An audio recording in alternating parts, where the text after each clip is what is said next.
আসসালামু আলাইকুম, সবাইকে স্বাগত জানাচ্ছি বিডিভিউজ ইনফোটেনমেন্টে। আপনাদের সঙ্গে আছি আমি সুরভিতিবা। ইরানের সেজ্জিল ক্ষেপণাস্ত্র নিয়ে বিশ্লেষণ শুরু করলে সবচেয়ে জরুরি বিষয়টি হলো এটি কেবল একটি প্রযুক্তিগত উন্নয়ন নয়, বরং মধ্যপ্রাচ্যের কৌশলগত ভারসাম্য, প্রতিরক্ষা নীতিশাস্ত্র এবং আন্তর্জাতিক কূটনীতির উপর একটি সুদূরপ্রসারী প্রভাব ফেলতে সক্ষম এক প্রতীক। সেজ্জিলকে যদি সংক্ষিপ্তভাবে বর্ণনা করা হয় তবে সেটি হচ্ছে একটি 2 স্তরের কঠিন জ্বালানি ভিত্তিক মিসাইল। তরল জ্বালানি ভিত্তিক পুরনো শাহাব পরিবারের চেয়ে দ্রুত লঞ্চযোগ্য ও মোবিলিটি বেশি এমন একটি প্ল্যাটফর্ম যা ইরানের ক্ষেপণাস্ত্র সক্ষমতায় একটি উল্লেখযোগ্য শক্তি যোগ করেছে। সেজ্জিল ক্ষেপণাস্ত্র নিয়ে আরও থাকছে ওয়াহিদ ফারুকির প্রতিবেদনে।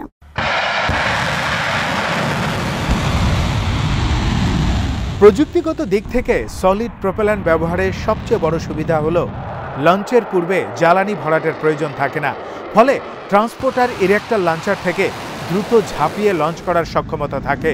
এটি প্রতিদ্বন্দ্বীর নজরদারি ও জটিল আঘাত থেকেও নিজেকে টিকিয়ে রাখতে সক্ষম। সেজ্জিলের আনুমানিক আকার, ওজন ও ক্ষমতা বিবেচনা করলে এটি মধ্য পরিসরের ব্যালিস্টিক ক্ষেপণাস্ত্র শ্রেণীতে পড়ে। বিভিন্ন উৎস তার পরিসর সাধারণত প্রায় 2000 কিলোমিটার হিসেবে উল্লেখ করা হয়, যদিও কিছু বিশ্লেষক একে সম্ভাব্য 2500 কিলোমিটার পর্যন্ত বলছেন, যা নির্ভর করে গাইডেন্স, ওয়ারহেডের ওজন এবং দ্বিতীয় স্তরের প্রোপেল্যান্ট কনফিগারেশনের উপর।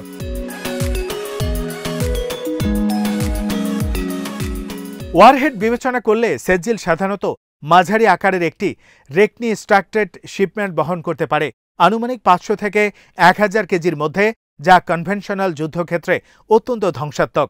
তবে এই প্রযুক্তিতে রূপকাঠামোর বাইরে আরও গুরুত্বপূর্ণ হল এর কৌশলগত ভূমিকা। সেজ্জিল ইরানের ডেটারেন্স কৌশলকে নিশ্চিত করে, কারণ এটি দ্রুত লঞ্চ ও আঘাত হানার সক্ষমতার কারণে টার্গেটরা আগাম প্রস্তুতি নিয়ে প্রতিরোধ ব্যবস্থা স্থির করতে পারে না। প্রতিরক্ষা বিশ্লেষকদের দৃষ্টিতে সলিড ফুয়েল ক্ষেপণাস্ত্রের উপস্থিতি প্রতিপক্ষকে একটি সবসময় আতঙ্কের মধ্যে রাখতে সক্ষম হয়। যখন প্রতিদ্বন্দ্বী জানে না কখন এবং কোথা থেকে লঞ্চ হতে পারে, তখন সার্বক্ষণিক নজরদারি ও ডিফেন্স সিস্টেমে ব্যয় বাড়াতে বাধ্য হয়।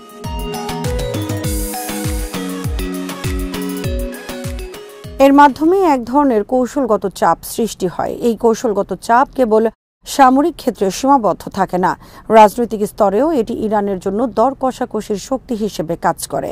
কারণ কোনো রাষ্ট্র যখন জানে যে তার বিরুদ্ধে প্রতিশোধাত্মক আঘাতের সম্ভাবনা বাস্তবে বিদ্যমান, তখন কূটনৈতিক ও সামরিক সিদ্ধান্ত নেওয়ার ক্ষেত্রে সেই ধারণা অন্তর্ভুক্ত থাকে।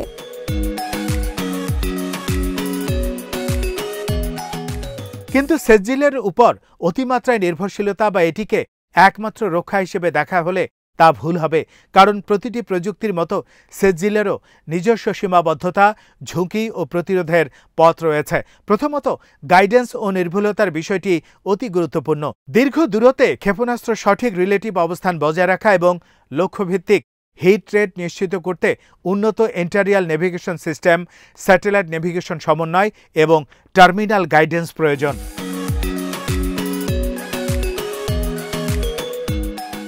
এই সমস্ত জটিল ইলেকট্রনিক ও সেন্সর ভিত্তিক সিস্টেমে ইরান অগ্রগতি করেছে, তবে আন্তর্জাতিক নজরদারি ও প্রযুক্তিগত রপ্তানি নিয়ন্ত্রণ সিস্টেমের কারণে পুরোপুরি স্বনির্ভর হওয়াটা কঠিন হতে পারে।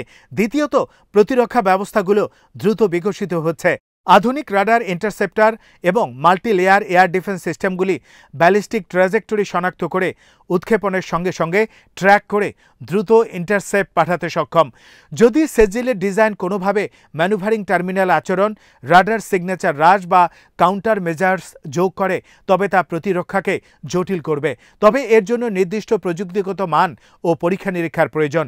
তবে এইসব কৌশল সম্পূর্ণভাবে কার্যকর কিনা তা বিশ্বজুড়ে বিবিধ সংঘর্ষে প্রতিফলিত হলে স্পষ্ট হবে। তৃতীয়ত, ব্যবহার এবং কূটনৈতিক প্রতিক্রিয়ার ঝুঁকি রয়েছে। কোনো রাষ্ট্র যদি সেজ্জিল বা এর মতো মধ্য রেঞ্জ ক্ষেপণাস্ত্র ব্যবহার করে আক্রমণ করে, তবে আন্তর্জাতিক আইন, প্রতিশোধমূলক প্রতিক্রিয়া এবং আর্থিক কূটনৈতিক নিষেধাজ্ঞা সহ নানা ধরনের জটিল প্রতিক্রিয়ায় পড়তে পারে।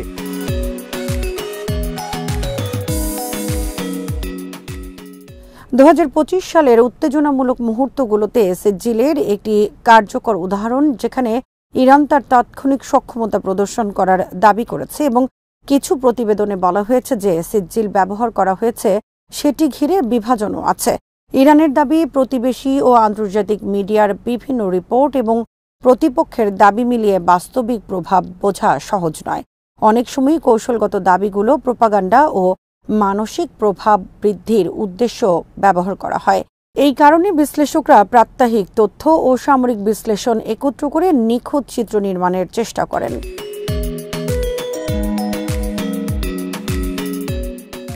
প্রযুক্তিগত উন্নয়নের ধারাবাহিকতা চিন্তা করলে ভবিষ্যতে সেজ্জিলধর্মী সিস্টেমগুলোর আরও আপগ্রেড আসার সম্ভাবনা ভালোই রয়েছে। উদাহরণস্বরূপ উন্নত গাইডেন্স সিস্টেম, কম রাডার প্রোফাইল উপকরণ, টার্মিনাল ম্যানুভারিং ক্ষমতা এবং সম্ভবত তৃতীয় পর্যায়ে যুক্ত করে পরিসর বাড়ানোর প্রচেষ্টা দেখা যেতে পারে।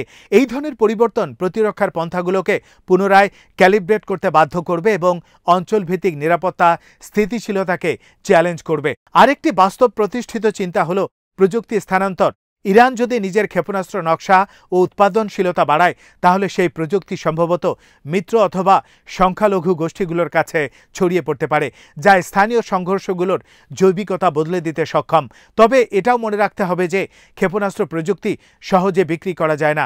এটি উচ্চমানের ইঞ্জিনিয়ারিং, বিস্তৃত সরবরাহ শৃঙ্খল এবং নিয়ন্ত্রিত উৎপাদনের উপর নির্ভরশীল।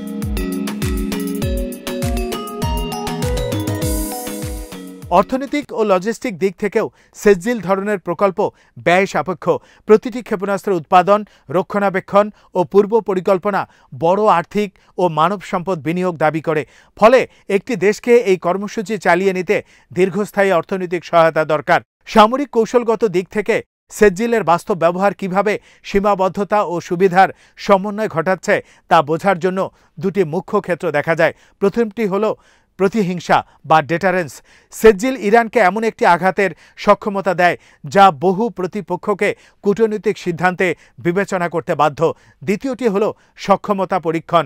বাস্তবে ব্যবহারের সময় প্রতিরক্ষা ব্যবস্থা, নজরদারি ও কৌশলগত প্রতিক্রিয়ার কার্যকারিতা রিয়েল টাইম টেস্ট করা হয় এবং এই পরীক্ষণের ফলাফল ভবিষ্যতের পরিকল্পনা ও উন্নয়নে ব্যবহার করা হয়।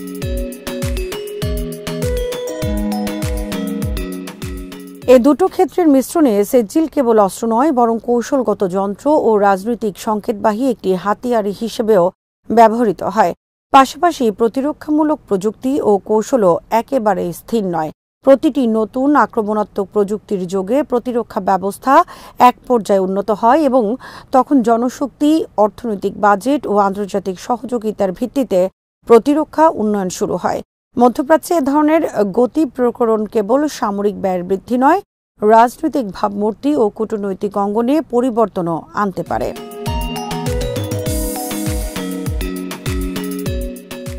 আলাপ আলোচনার টেবিল থেকে শুরু করে ক্যাম্পেইনিং ও আন্তর্জাতিক সংস্থার অঙ্গীকার পর্যন্ত শেষ ভাগে সেজ্জিলের কাহিনী আমাদের স্মরণ করিয়ে দেয় যে আধুনিক ক্ষেপণাস্ত্র কাঠামো কেবল প্রযুক্তিগত অর্জন নয়, তা শক্তি, রাজনীতিকরণ, প্রতিরক্ষা প্রশিক্ষণ, অর্থনৈতিক সহায়তা এবং আন্তর্জাতিক নিয়ন্ত্রণের সমন্বয়ে গঠিত।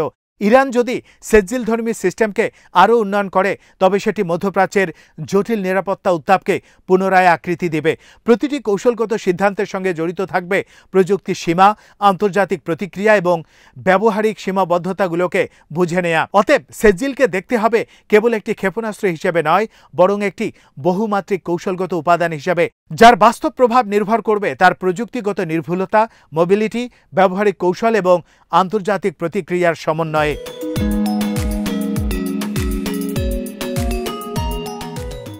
আজ এখানেই শেষ করছি। সমরাস্ত্র প্রতিরক্ষা ও কূটনীতির নানা তথ্য জানতে চোখ রাখুন বিডিভিউজ ইনফোটেইনমেন্টে। চ্যানেলটি ভালো লাগলে সাবস্ক্রাইব করুন, সংযুক্ত থাকুন আমাদের ফেসবুক পেজে। আল্লাহ হাফেজ।